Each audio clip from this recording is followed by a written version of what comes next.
Hi, my name is Everett. Today I am reading Who Are the Navajo Code Talkers? Who are the Navajo Code Talkers?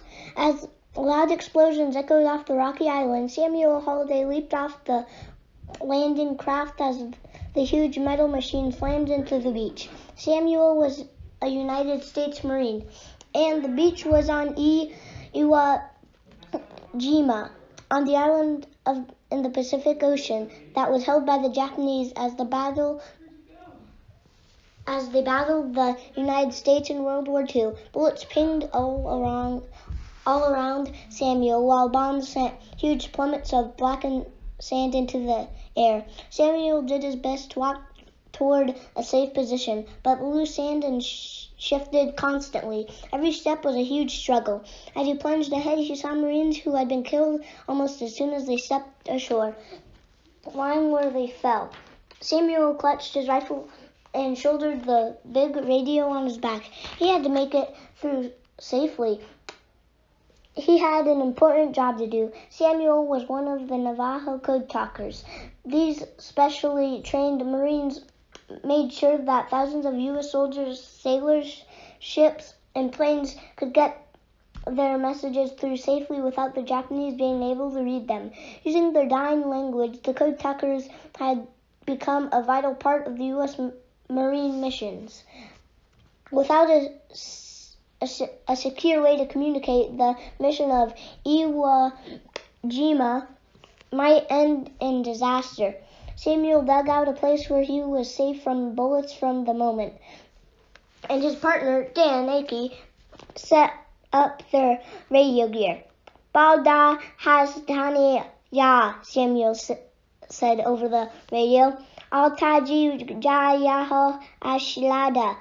On the other end of the call, another Navajo Code Talker was listening. He told his own partner what Samuel had said. "Pin down, attack Sector 5. The order was passed to Marine artillery. Moments later, bombs landed in front of Samuel, destroying the secret position of the enemy soldiers. The Japanese radio operation, who were also listening, had no idea what Samuel had said, and their location had been exposed. Samuel and the other Code Talkers were in constant danger in Iwo Jima. The gunfire was so intense, men were being killed all around me, and we were pinned down and couldn't move," remembered Code Talker Teddy Draper. "I kept wondering if I was going to live through the day or be killed in my foxhole." A foxhole is a dugout pit big enough to hold 1 or 2 soldiers. Teddy and Samuel did live, and thanks to more than 400 Navajo Code Talkers, so did thousands of their fellow Marines. For almost 4 years, from 1942 to 1945, the Code Talkers fought in battle after battle. Their unbreakable code helped them make sure their enemy could not intercept military communications and that Marines were protected. The code, created using Navajo language, was never broke. Then, for almost 25 years after the war ended, their story was kept as secret as their code. But now, it can be told. Chapter 1. The Navajo.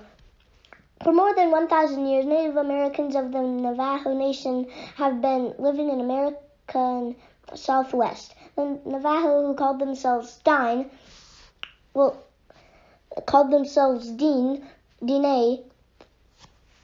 built homes and villages, created systems of the tradition and beliefs, and spoke a unique language. Europeans lived on the east coast of North America in the 1500s and started moving westward toward the lands of the Navajo and many other Native American nations. Soldiers from Spain came to the land of the Navajo in the 1540s. They forced the Navajo off the best farming land and tried to convert the Native Americans to the Spaniards' Catholic religion.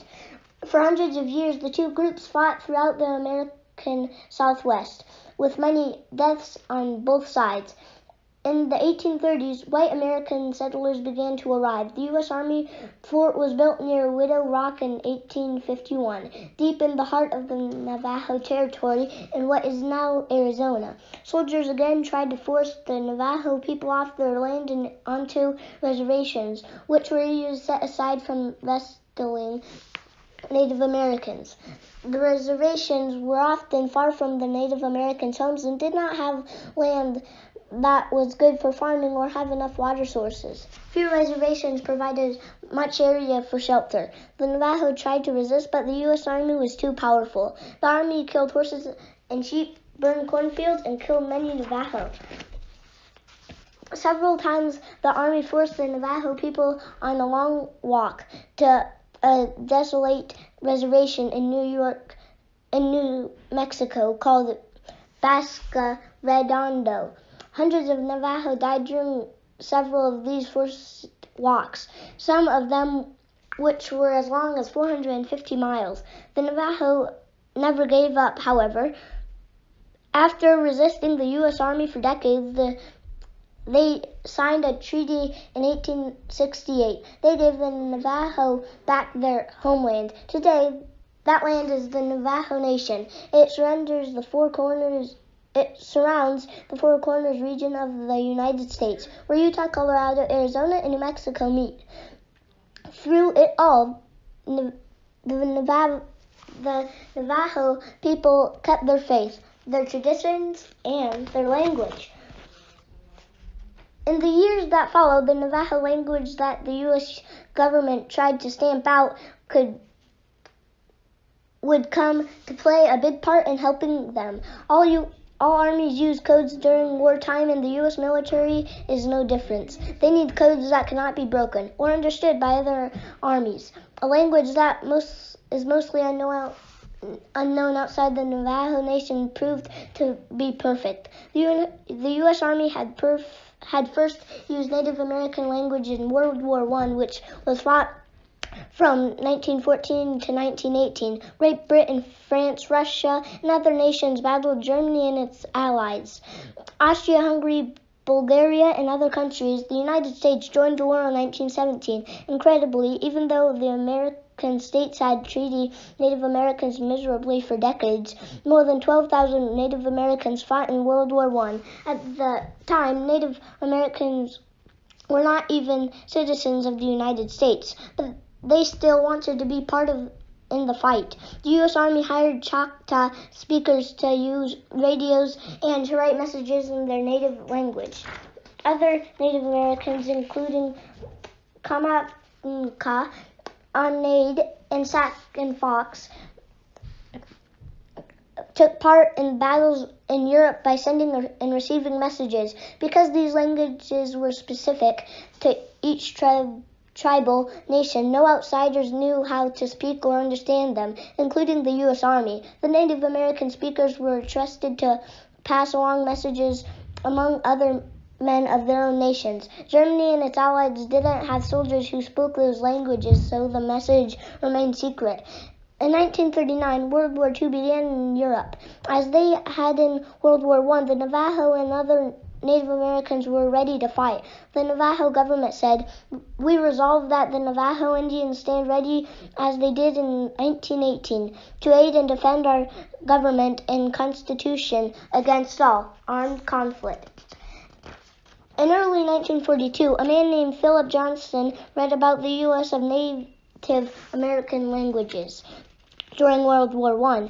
Johnson was one of the few non-Navajo people who could speak the Navajo language. He had grown up in Navajo Nations in Arizona, where his parents were missionaries. Johnson wrote to the U.S. Marines suggesting that the Navajo language could be the basis for an unbreakable code. On February 28, 1942, Johnson arranged a test to show the Marines how the Navajo language might be used as a code.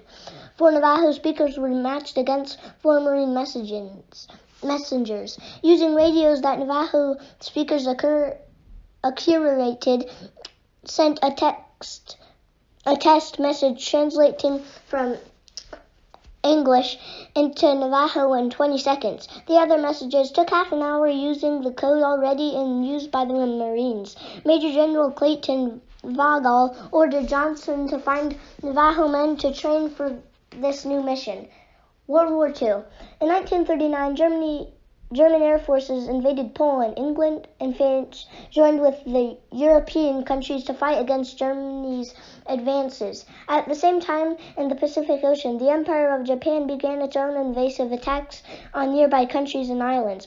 On December 7, 1941, Japanese planes flew across the Pacific Ocean and bombed the U.S. Navy ships at Pearl Harbor, Hawaii. The next day, the United States and Japan were at war. The United States soon joined the war in Europe against Germany as well. More than 40 countries made up the allies that fought Germany, Italy, and Japan. Battles took place across Europe and North America and in Asia, and on many Pacific islands. Together, all these conflicts were called World War II. The Allies won the war when Germany surrendered on May 7, 1945, following the death of its leader Adolf Hitler. Japan surrendered on September 2nd after the United States dropped 2 deadly atomic bombs on 2 of Japan's major cities. Chapter 2. Marine Boot Camp. In April 1942, Philip Johnston returned to the Navajo lands where he once had lived. Because of a lack of support from the U.S. government, life there had become very difficult. The American states that controlled the Navajo lands did not provide enough electricity or telephone lines for Navajo, and they did a poor job running the school systems there. When Johnston called for volunteers, more than 200 Navajo men showed up. Joining the Marines looked like an opportunity to improve their situation. It was a good job. Being a Marine could also be dangerous work, but the Navajo men believed that they came from a long line of warriors and they were ready to fight. Samuel Jess Smith remembered that old men with bows and arrows came to the trading post and wanted to go to war and fight the Japanese and save their land. I had the same idea. I wanted to save our land. Without telling them what their job would be, Johnston chose 29 men who spoke both English and Navajo well. One of the youngest Navajo volunteers like Jess was Chester Nez. He had grown up tending sheep with his family. In 1934, he had been sent away to a junior high school at Fort Defense, Arizona, which had once actually been Navajo land. At the school, the teachers tried to train the Navajo not to speak their native language or to follow their customs. They forced them to speak only English. At the school, Chester first learned his birthday was in January 1921. Before that, he kept track by the season, not by months and years. He went to high school in Tuba City, Arizona. He continued to learn English, but always spoke Navajo at home. Chester had heard about the Pearl Harbor attack in school. He later wrote, "We had been born to the warrior tradition. Like other Navajo, we saw ourselves as inseparable from the earth we lived upon, and as protectors of what is sacred. We are eager to defend our land." When he was 21 years old, Chester was accepted at a Marine recruit. His roommate at school, Roy Baden, also part of the original group, Carl Gorman, was 35, and that was too old to join in, so he changed his name to 30 so he could get in. Gene Wilson was too young to join. In the Marines recruiting office, he saw his file on a desk. He slipped out a paper that showed that his parents had not given their permission and threw it away. "That's how I got in at age 16, he remembered. Wilsie Betsy was just barely tall enough to qualify for the Marine. Aidan Crawford, William McAbee, and Harry Tisosi were among the total of 29 Navajo men who were chosen. They got on a bus for a long ride to San Diego, California, where they would go through training called boot camp at Marine Corps Base Camp Pendleton. First, Chester got to the camp. He was given uniforms and weapons. He was shown the bunkhouse where he and the other Navajo Marines would sleep, and he met their trainers called drill instructors. At about 5 o'clock the next morning, the drill instructors woke up Ches and the other Navajo loudly. They burst into the bunk room yelling and shouting instructions. Chester was very surprised. Navajo people rarely raised their voices. They spoke softly to one another. Life for the 29 Navajo at Camp Pendleton would be very difficult from life in the Navajo Nation.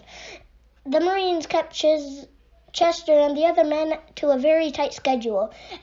Every minute of the day was packed with work, training, or meals. The Navajo were not used to this, and it took a while to adjust. Also, in the Navajo culture, it was not polite to look someone in the eye. In the Marines, it's required. "Look me in the eye, Marine," the drill instructor screamed at Chester. He had to adjust to his new life quickly. It helped that doing hard work was nothing new. Most of the Navajo had worked all their lives, often outside. They also enjoyed the plentiful food in the Marine camp. Chester's favorite was a canned meat called spam, and he also liked the vein sausage.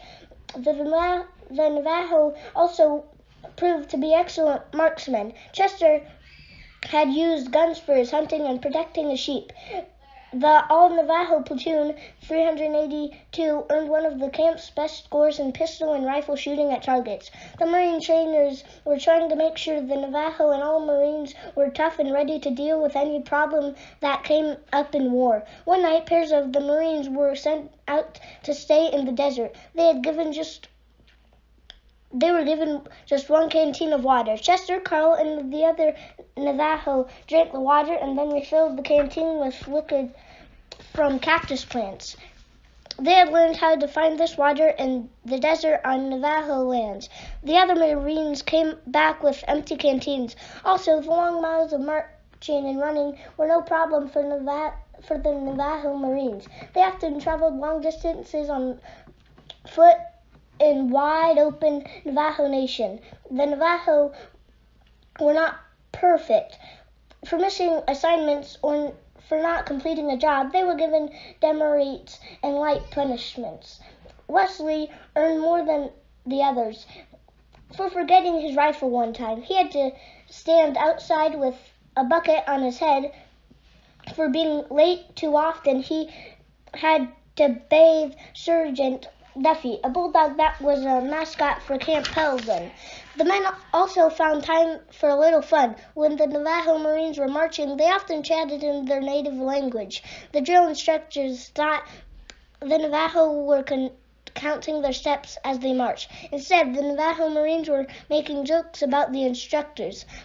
After 10 weeks, the Navajo men had become Marines. One of their training commanders wrote to the group, "Yours has been one of the outstanding platoons in the history of the recruit depot, and you obey orders like seasoned and disciplined soldiers. You have maintained rugged health. The Marine Corps is proud to have you in its ranks." A few days later, on June 29th, all the Navajo Marines were sent to nearby Camp Elliott. They were taken to a room and told they were going to get a special mission. Egan Crawford remembered thinking that if this boring room, but then the group was told that their new assignment in the Marines would be something very secret and something very special indeed. Chapter 3, The Secret Language of War. Why did the Marine need the Navajo men to create a secret code? A big reason was that most of the codes that the United States was using had already been broken by Japan's military. Codes are supposed to be secret. Broken meant that Japan had figured out the U.S. code and could read it as easily as the U.S. forces could. The situation had to change to protect America's soldiers against the Japanese military. Success in war often meant surprising the enemy. Each side makes plans that they don't want the other side to know about. They need to know where to send troops or supplies, or they need to tell their fellow soldiers where to meet them for a battle. If their enemy learns that information, then they can cause great damage. For example, if an army sends a message in code to have 100 soldiers meet at Hill B, they will need to keep their location secret. If their enemy can read that message, they will send 200 or 300 soldiers to Hill B and win the battle. So how do armies send messages and information without revealing their secrets to one another? For thousands of years, the answer was to use secret writing called codes and ciphers. These are all ways of sending information that can only be understood by someone who also knows how to read them. A cipher changes each letter to another letter or symbol. A code changes whole words and phrases instead of individual letters. As a code can also swap words for other words. Both the sender and receiver have to know what each code word means. For instance, if a radio man called out "Rabbit Fox Mountain Star," that would mean nothing to most listeners, but if the receiver knew that those words were the code for "Start the Attack Now," then the message would be understood. The Marine told the new Navajo Marines that it was their job to come up with a way to use Navajo words to create an unbreakable code. Chester, Carl, Wesley, and others finished listening to the instructions from the Marine officer. He told them that they need a Navajo word to stand for each letter of the English alphabet. Then he gave them a list of military words such as tank, airplane, general, and camp. The list included more than 200 terms. The Navajo men were told to come up with the Navajo words as codes for each of these words on the list. The officer also said that everything they were going to do was top secret. They could tell no one about their mission of their work. Then he left and locked the door behind him. Chapter 4.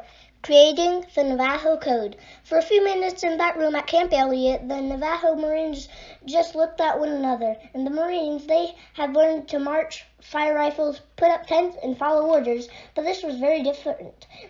They were surprised that anyone wanted them to speak Navajo. When I went to school, they told me not to speak my own language, Kotaku Samuel Tisso said later. When I did speak my own language, they used to punish me. 13 years later, they asked me to use my language. I thought, you told me to forget it. How come you want it? That's the time they started saying, please, we need you.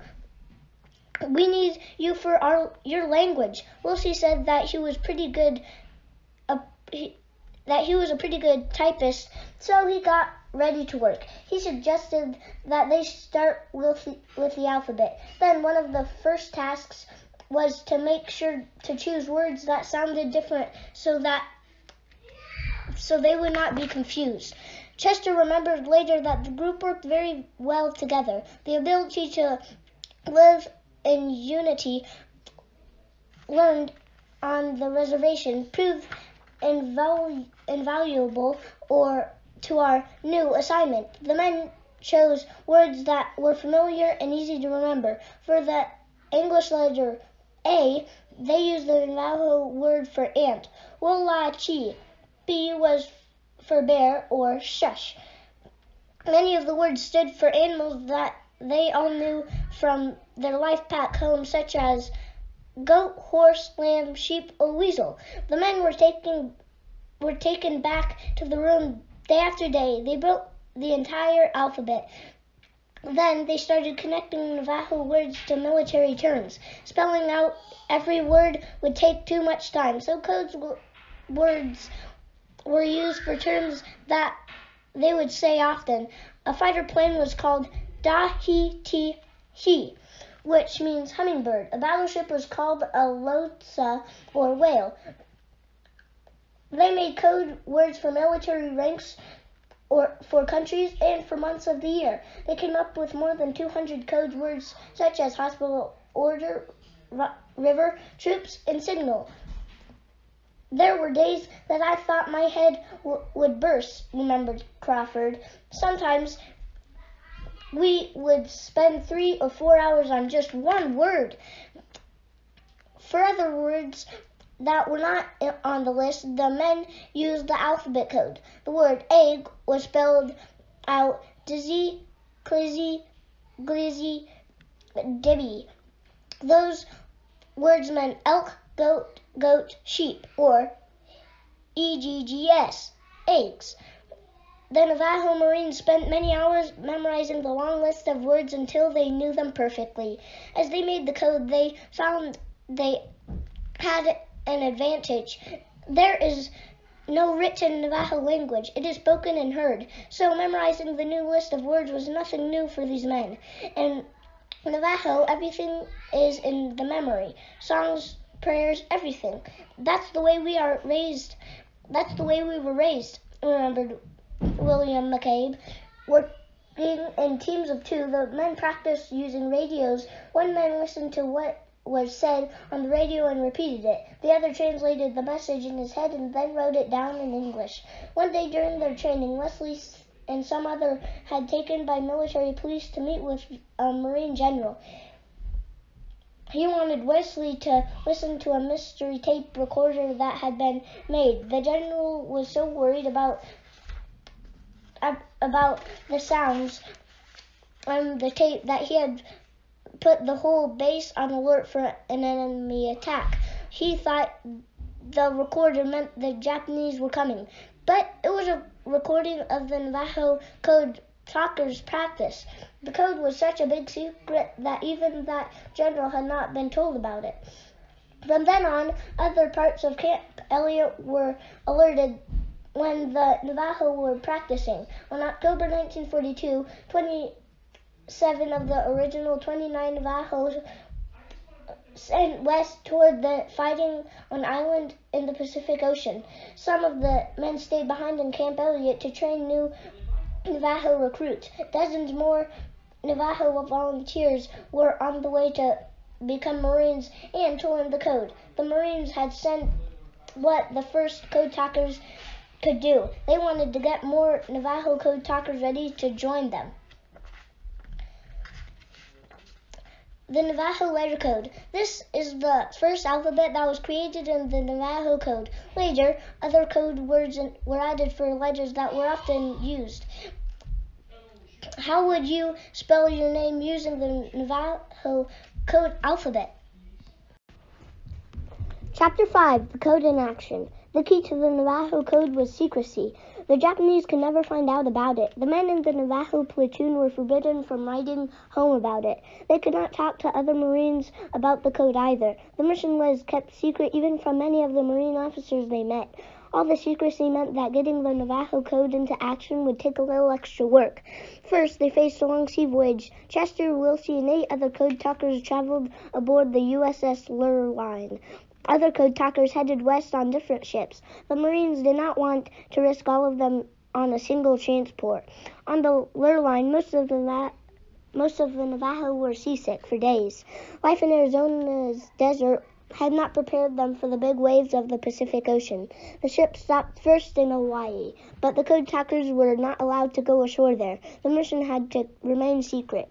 The next stop, more than 2 weeks later, would be to the island of New Caledonia, about 900 miles east of Australia.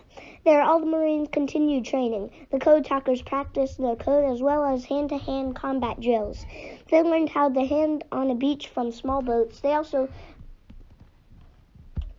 tried to adjust to the weather. South Pacific Islands were hot and very humid. Often the men would jump into the water in full uniform just to cool off for a few moments. Then, in early November 1942, the code talkers got their orders. They would join the 1st Marine Division heading to Guadalcanal, part of the Solomon Islands north of New Caledonia. The U.S. military had recently landed on Guadalcanal, but most of the islands were still held by the Japanese. This was one of the first stops in the United States island hopping strategy. What is island hopping? Before U.S. forces could attack Japan itself, they had to take back a series of islands held by the Japanese army. The plan was for the U.S. forces to move west from place to place, island hopping, as it was called. With each success mission on the island, they would get closer to Japan itself. Using Navy ships and airplanes and Marine landing forces, the U.S. military aimed for places like the Marshall Islands, the Solomon Islands, the Mariana Islands, Iwo Jima, and others. After a short journey on the smaller ship, the code talkers waded through the surf to the beach at Guadalcanal. All around them, they could see the signs of a recent battle. Smoking holes dotted the sand. Broken and blasted equipment littered the beach. Navajo Marines William McCabe remembered the men looking for the place where they were supposed to report for duty. On the way there, they had to dive for cover when a Japanese fighter plane flew over and fired machine guns bullets at them. After locating the Marines' headquarters, the code talkers faced another challenge.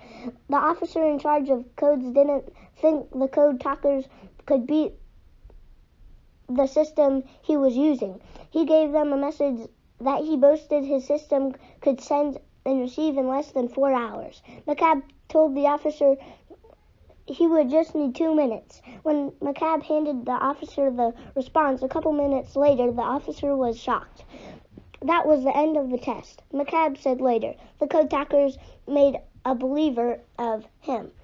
Within hours, Chester, Roy, and others were in the thick of the action. One of their first messages directed artillery fire on the enemy positions. "Aldiotai," they sent, which meant destroy. A moment later, loud explosions showed that their directions had been perfect. For the next 2 days, almost without sleep, they sent messages after messages. Send ammunition here. Aim more artillery. There.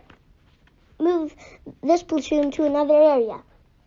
And on and on. They got a few minutes of sleep when they could, but the noise of the bombs and guns going off all around them made it difficult. The Navajo were saving the lives of their fellow Marines with their coded messages of directing artillery fire, large heavy guns and tanks, and helping the position troops. The Navajo code talkers had more than proven their worthy on the Guadalcanal. But the war continued and other dangerous challenges awaited them, including their most popular mission yet. Chapter 6, Code Talker Life. As the island hopping campaign of the World War II continued throughout 1943 and 1944, Navajo code talkers joined their fellow Marines, landing in places such as Guam, Iwo Jima, Bougainville, New Britain, and Peleliu. Meanwhile, newly trained Navajo code talkers were arriving from Camp Elliott to join the original group. After Guadalcanal, Marine Major General Alexander Van Grift sent a message to Camp Elliott. "This Navajo code is terrific," he wrote. "The enemy never understood it. We don't understand it either, but it works. Send us some more Navajos. By the end of the war, more than 400 Navajos served as code talkers.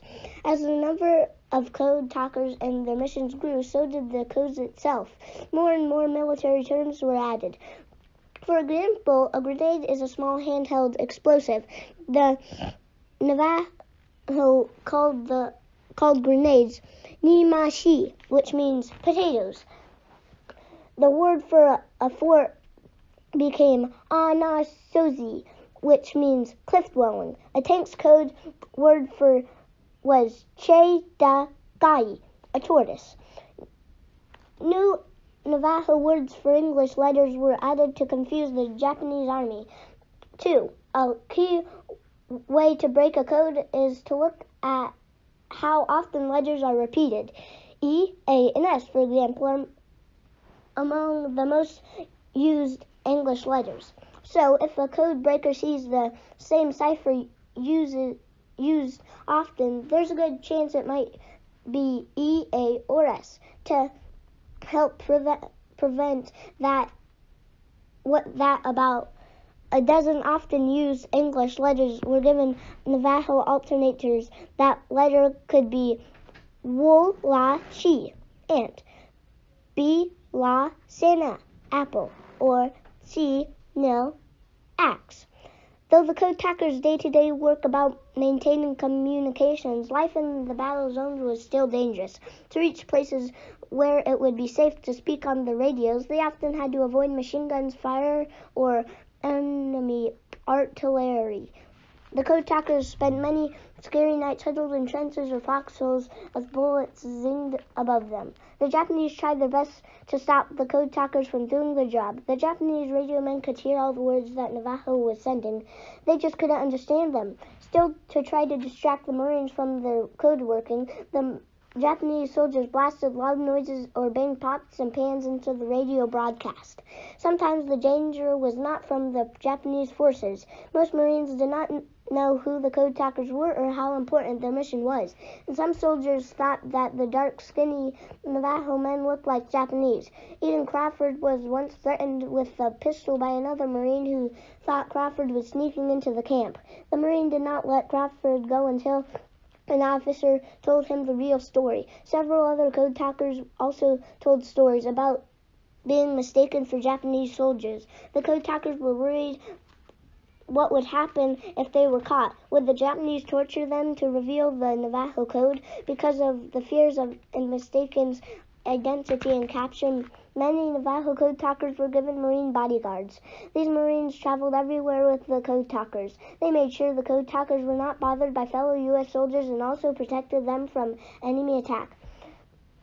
Mine stuck to me like glue.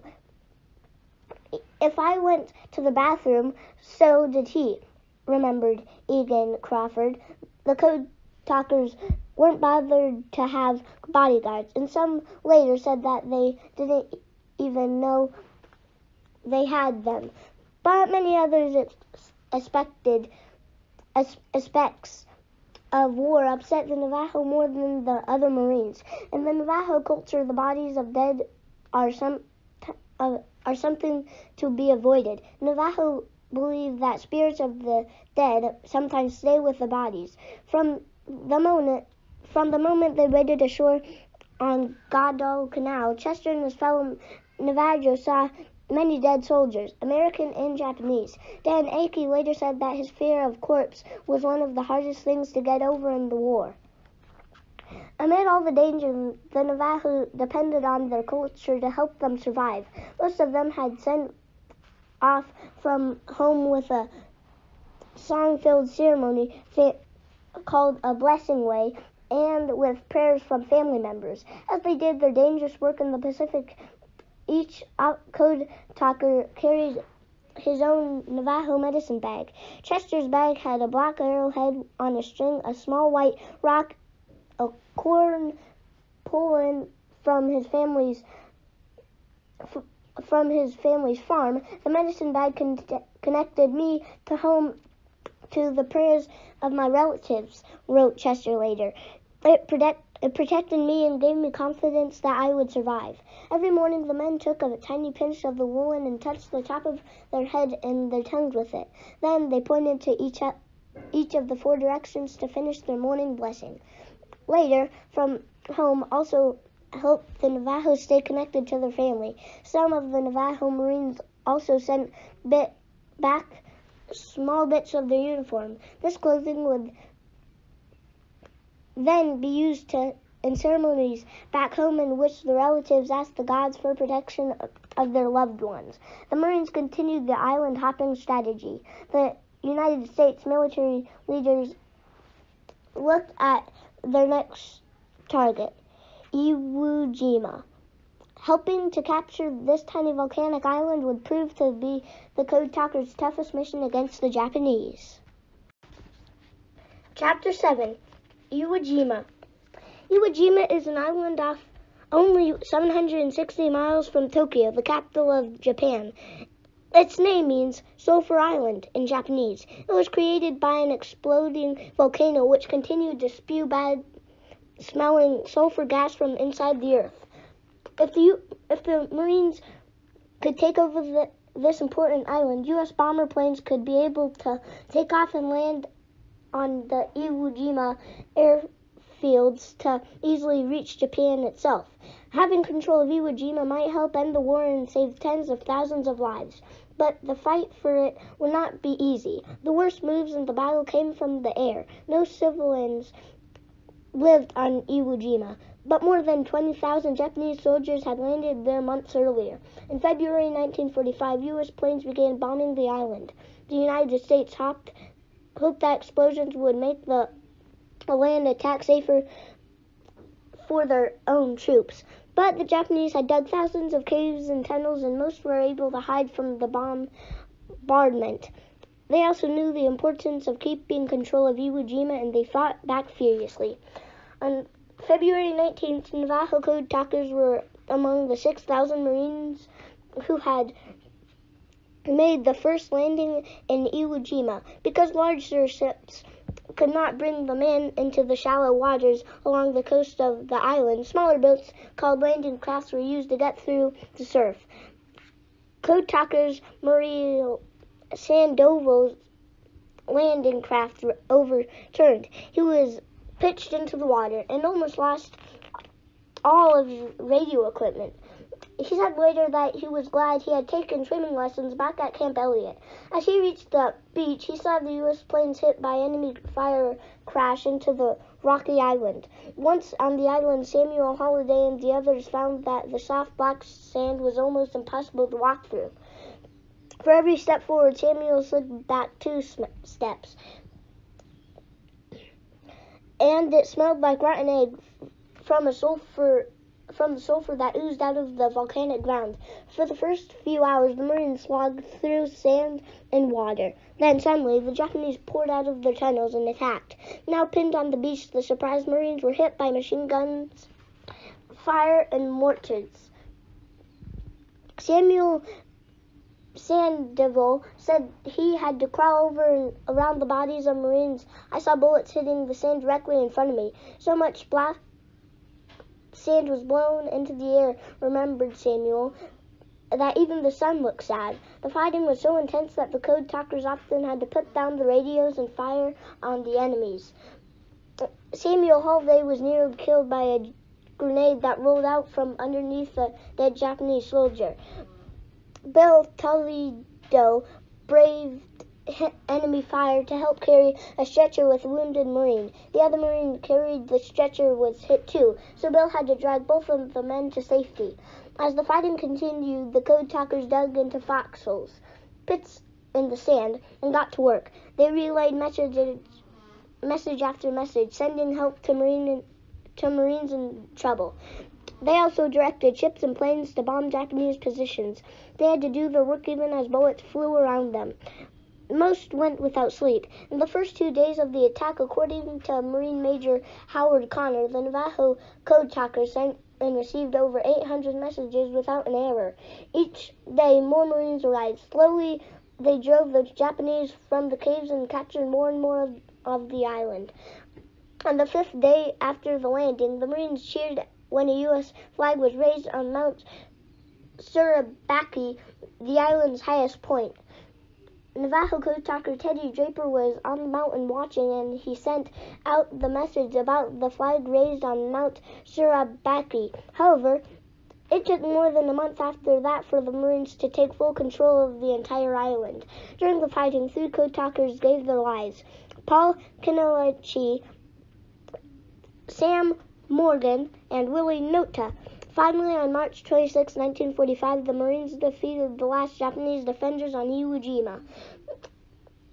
The contributions of the Navajo code talkers on Iwo Jima was enormous. Without their ability to send vital information and secrets, thousands more Marines might have died. Major Connor wrote later that were it not for the Navajos, the Marines would have never taken Iwo Jima. Raising the flag on Iwo Jima. One of the most famous and lasting images of World War II is a photo taken on Iwo Jima, February 23, 1945. 6 Marines are shown raising a pole with the American flag on Mount Surabaki. Earlier, a small U.S. flag had been raised there. A few hours later, more Marines came with a larger flag.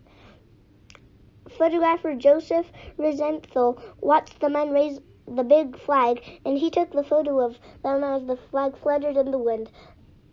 His photo inspired millions of Americans. It was later that model for a statue at the U.S. Marine Corps War Memorial Park in Arlington National Cemetery in Washington, D.C. The honors Marine who gave their lives for their country. One of the 6 Marines in the photo was Ira Hamilton Hayes, a member of the Pima Nation. The photo is called Raising the Flag on Iwo Jima. The man who took the picture, Joseph Rosenthal, had been rejected as a soldier by the U.S. Army because of his poor eyesight, but he was later named an honorary Marine in recognition of the powerful image he created on Iwo Jima. Chapter 8.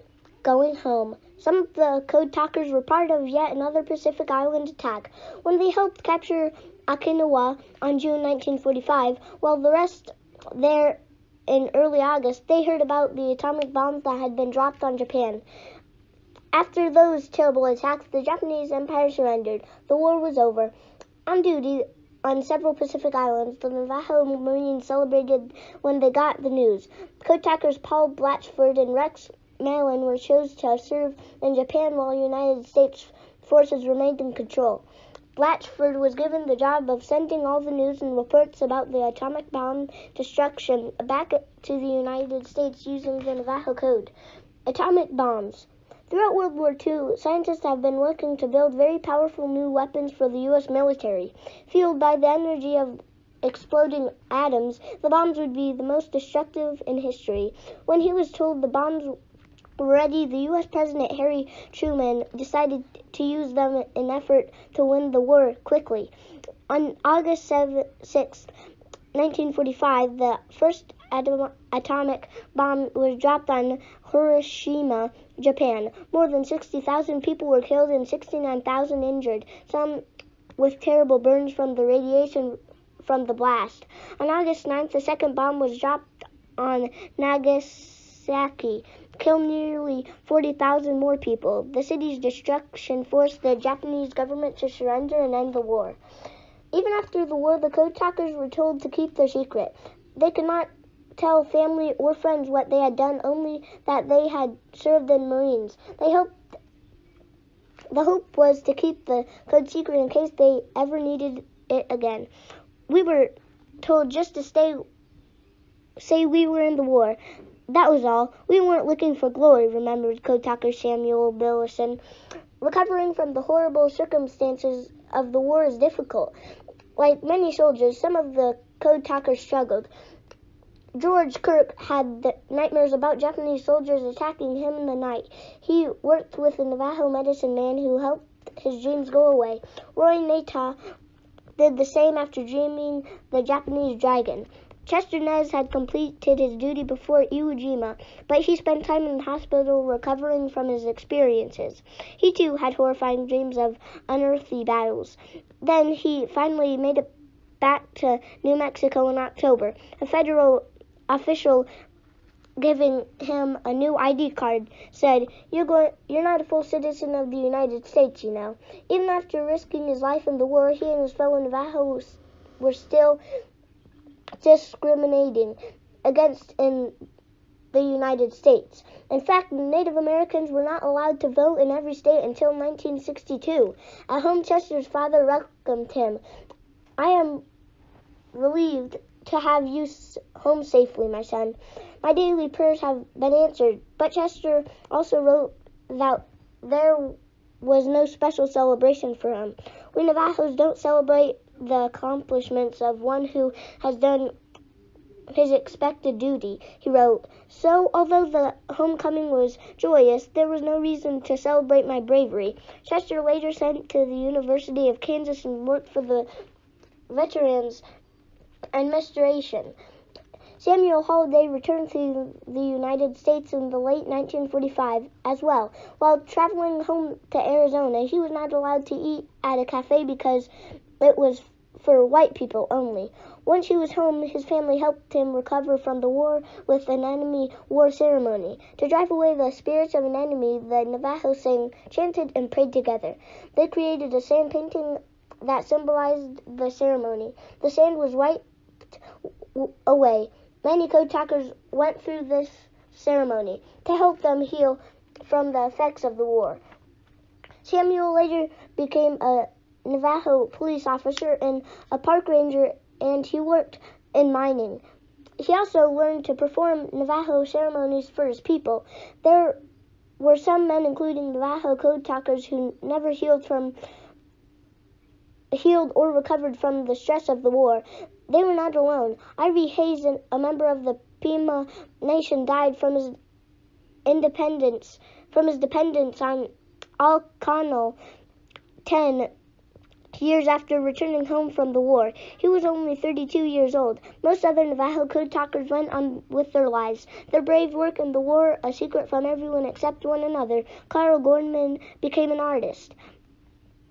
Teddy Draper taught thousands of young people the Navajo language. Howard Foster had a long career with the Bureau of Indian Affairs Wealth Service, now known as the Indian Health Service. Dean Wilson was one of the several Navajo who stayed in the Marines for many years after the war, though he no longer served as a code talker. While the Marines appreciated what the Navajo had done, the feeling was mutual. The Marines gave me confidence that I could do what was asked of me and succeeded, said Harold Foster. All of the code talkers were very proud of their service. Chapter 9. Delayed Honors. In 1968, the United States government finally revealed the secret of the Navajo code talkers. The Marines decided that they would never need the code again, so the story could be told. In Chicago, the following summer, a reunion of Marines honored the code talkers in public for the first time. 2 years later, a gathering of dozens of Marine code talkers were held at Window Rock in Arizona. They were able to share their stories with their friends and families, who began to understand just how important their fathers, sons, and brothers had been. The families heard about the dangers they had faced and learned about the lives they had saved. At that event, the men formed the Navajo Code Talkers Association. Its mission is to spread the word of the Code Talkers' bravery to inspire young Navajo and other people. The association created a special uniform for its members. A gold shirt is for the corn pulling they carried. A red cap is for the Marines. Tan pants represented the earth they came from. The work of the association was helped to greatly expand the number of young Navajos studying their own language. As the story of the Code Talkers spread, more honors were bestowed on them. In 1982, the United States Congress honored the Code Talkers, too. President Ronald Reagan named August 14th, National Navajo Code Talkers Day. In 1999, the toy maker Hasbro created the G.I. Joe action figure in honor of the Code Talkers. The Navajo Code Talker G.I. Joe spoke seven of the Navajo phrases and their English translations, including Shirabaki Seekerd. In 2001, the original 29 Code Talkers were honored with gold Congression's medals. All the other Code Talkers received silver medals. President George W. Bush spoke at a ceremony during which the medals were awarded. We recall a story that all Americans can celebrate. It is a story of ancient people called to serve in a modern war. Chesnez proudly saluted as he received his medal. He's our commander-in-chief, and you salute your commander-in-chief. You don't shake his hands, Chester wrote later. In 2014, Chester was the last of the original 29 Code Talkers to pass away. He was 93. He had been part of the Navajo Code Talkers Association for his first day. In 2017, while serving in the Navajo Marines on Okinawa, Marine Corps Lance Corporal Janet Fernando climbed Mount Serbaki. She looked down at the island and remembered the bravery of the Code Talkers. One of her grandfathers, Thomas Sandova, I'm able to be in Iwo Jima because of my ancestors, because of the Marines who fought so proudly before me, she said later. Thanks to the Navajo Code Talkers Association. The story of Thomas Sandova, Chester, Samuel Holiday, and others will never be forgotten. Our story is not one of the sorrow like the long walk, wrote Chester, but one of the triumph. Goodbye, and thanks for reading Who Were the Navajo Code Talkers. I hope you can stay in tune for more Who Were series and Who, What, or Where series. They're in the same series as Who Were, but just a different series, kind of. Until then, thank you, and I hope you have a good day. Bye.